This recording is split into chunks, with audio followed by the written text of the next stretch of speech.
தேவனுடைய கிருபை இறங்கி வரட்டும். நீங்க துதிங்க துதிங்க துதிங்க துதிங்க. என் வாழ்நாள் ஈடாகுமோ, கோடி கோடி நன்றி சொன்னாலும் ஈடாகுமோ,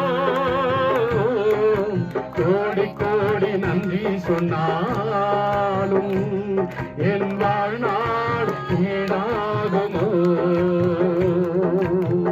நன்றி ஆண்டவரே, உமக்கு நன்றி சொல்லுகிறோம் ஆண்டவரே. எங்களுடைய ஸ்தோத்திர பலியை நீங்க ஏற்றுக்கொள்ளுங்க ஆண்டவரே. உமக்கு நன்றி ராஜா.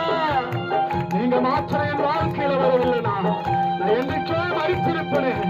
எங்களை தேடி வந்த நல்ல தேவன் உமக்கு நன்றி செலுத்துகிறேன் என்று சொல்லி உன்னத்தின் ஆழத்திலிருந்து நல்ல கரங்களை தட்டி நல்ல கரங்களை நம்மளுக்கு தேவன் கொடுத்திருக்கிறார்.